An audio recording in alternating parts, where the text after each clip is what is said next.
There is a mixture you can make at home right now with 2 ingredients that cost less than $2 combined. You rub it on your walls once, just once, and mold cannot grow back. Not next season, not next year, not ever. The black spots that keep returning, no matter how many times you scrub them, gone. The musty smell that soaks into every room, no matter how many candles you burn or sprays you use, eliminated at the source. The fuzzy green growth creeping along your bathroom grout and basement corners that every commercial product promises to kill but never actually stops from coming back, permanently prevented with a single application that costs less than a cup of coffee. This mixture has been known since the 1800s. It was never banned, never recalled, never classified as dangerous. It was simply pushed aside. Pushed aside by a paint industry worth over $230 billion that discovered something very inconvenient about mold, that preventing it permanently is extraordinarily bad for business. Because a wall that never grows mold again is a wall that never needs another coat of anti-mold paint. And a customer who solves the problem permanently is a customer who never comes back to the store. I'm going to tell you exactly what this mixture is, why it works, where it comes from, and how to apply it correctly, because this is the kind of practical, self-reliant knowledge that kept our ancestors' homes clean and dry for generations before an industry decided that your ignorance was more profitable than your independence. Welcome to the Ancient Prepper. If recovering forgotten knowledge that the modern world tried to bury is why you are here, subscribe right now and ring that notification bell. Because this channel exists for exactly one purpose, to give you back what was taken from you. To understand what this mixture is and why it works so extraordinarily well, you need to understand what mold actually is and how it operates. Most people think of mold as a surface problem. They see black spots on a wall and they reach for a spray bottle, scrub the surface, watch the spots disappear, and consider the problem solved. 3 months later, the spots are back, darker and larger than before, and the cycle starts again. This is not a cleaning failure. This is a fundamental misunderstanding of what mold is doing inside your walls. Mold is a living fungal organism. It does not sit on top of surfaces. It sends microscopic root structures called hyphae deep into porous materials, drywall, grout, wood, plaster, concrete, anchoring itself at a cellular level inside the material itself. What you see on the surface, the black or green or fuzzy discoloration, is not the mold. That is the mold's reproductive system. Those are the spores it is releasing into the air of your home every single day. The actual organism is invisible, living inside your walls, feeding on the cellulose and organic material in your building materials. And it will keep sending up new surface growth indefinitely as long as the conditions inside the wall remain favorable. This is why every spray bottle on the cleaning aisle fails. Bleach kills surface spores. Vinegar alone disrupts surface growth. Commercial anti-mold sprays clean what you can see. But none of them penetrate deeply enough into porous wall materials to reach the hyphae network anchored inside. They remove the symptom. They never address the organism. And the organism, undisturbed and untreated inside your wall, simply regrows its surface presence within weeks or months. The companies selling you those spray bottles know this. Their research laboratories understand fungal biology in extraordinary detail. They know their products do not eliminate the root structure. They formulated them that way on purpose, because a product that permanently solves the problem is a product that permanently loses a customer. Now let me tell you about the 2 ingredients that actually work. The first is borax. If you have never heard of borax, that is not an accident, and I want you to understand that from the beginning. Borax is a naturally occurring mineral compound, sodium tetraborate, that has been mined from the earth and used by human civilizations for over 4,000 years. Ancient Persian traders carried it along the Silk Road. Egyptian physicians used it in medical preparations. Chinese craftsmen used it in ceramics and metalwork centuries before Europe had any knowledge of it.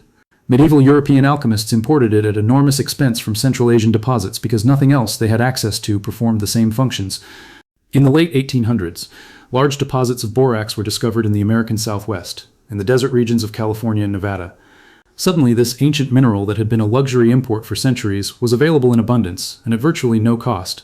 By the turn of the 20th century, borax was in hardware stores and general stores across America, and it was in the homes of the practical, self-reliant people who understood what it could do. Ranchers used it, homesteaders used it, farmers used it. Women on the frontier kept a box of it under the kitchen sink alongside their washing soda and their vinegar because it worked, it lasted, it was safe around children when used correctly, and it cost almost nothing. The second ingredient is white distilled vinegar. Vinegar does not need a lengthy historical introduction because almost everyone already understands that it is ancient. Vinegar production has been documented in Babylonian records dating back to 5000 BC. The Roman army carried it as a standard supply item. Hippocrates, the father of Western medicine, prescribed it for cleaning wounds and treating infections around 400 BC. Chinese records document its use in medicine and food preservation going back over 3,000 years. Every major civilization in human history independently discovered vinegar and integrated it into daily practical life because the acetic acid it contains is one of the most naturally effective antimicrobial compounds on Earth. What happens when you combine these two ancient, proven, naturally occurring compounds is where the chemistry becomes genuinely fascinating. Borax is a powerful alkaline mineral with a pH of around 9.5. It creates an environment that is chemically hostile to fungal organisms at the cellular level. Mold, like most fungi, requires a specific pH range to survive and reproduce. Borax disrupts that range so aggressively that fungal cells cannot maintain their structural integrity. They cannot feed, they cannot reproduce. They die at the cellular level, including the hyphae network anchored inside your wall material. And because borax does not evaporate or break down the way liquid cleaners do, it remains active inside the wall surface indefinitely. It does not wear off, it does not wash away with humidity, it does not degrade over time. Once it is absorbed into a porous surface, it stays there, maintaining that hostile chemical environment permanently. Vinegar contributes acetic acid, which works on a completely different mechanism. Where borax attacks the cellular environment, acetic acid attacks the mold organism's protein structures directly, breaking down the cellular walls of fungal organisms on contact.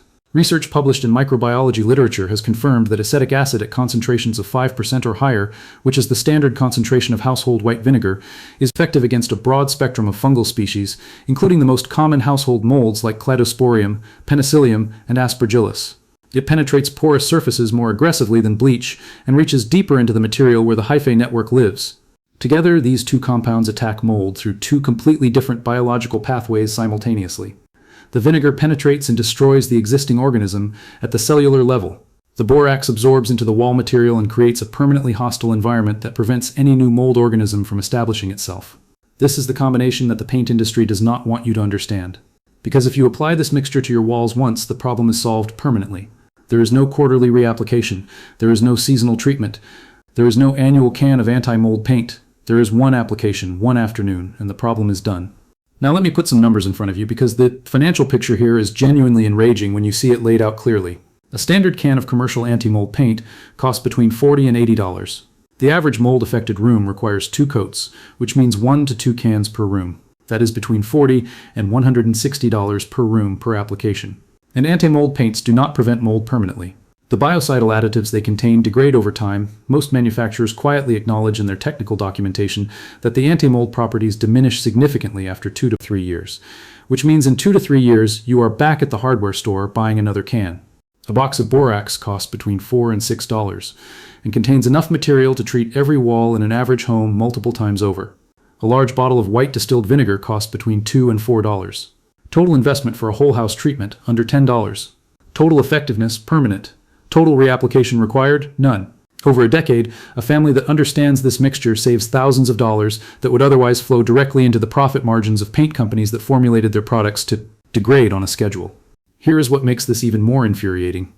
The paint industry has known about borax as a mold preventative for a very long time. Borax has appeared in the technical literature on building materials and fungal prevention since the early 20th century. Industrial timber treatment operations have used borax-based wood preservatives for decades because nothing prevents fungal decay in structural wood as effectively and as permanently at that price point.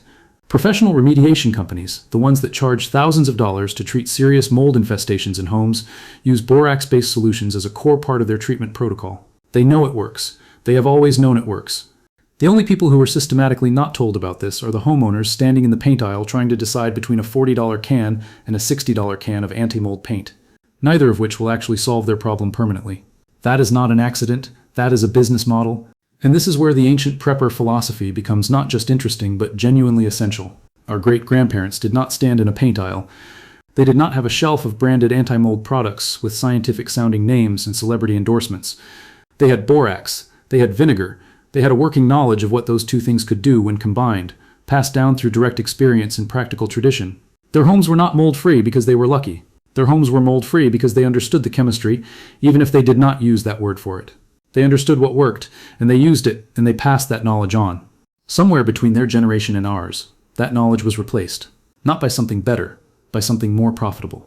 By an industry that understood that a self-sufficient household is a household that does not generate revenue, and that the most effective way to create dependency is to replace practical ancestral knowledge with branded products and quarterly repurchase cycles.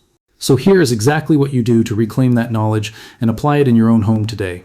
Go to any hardware store or large grocery store and pick up a box of borax. You will find it in the laundry section, often sold under the brand name 20 Mule Team Borax, and a large bottle of white distilled vinegar. Your total spend will be somewhere between $4 and $8, and you will have enough material to treat your entire home and have plenty left over.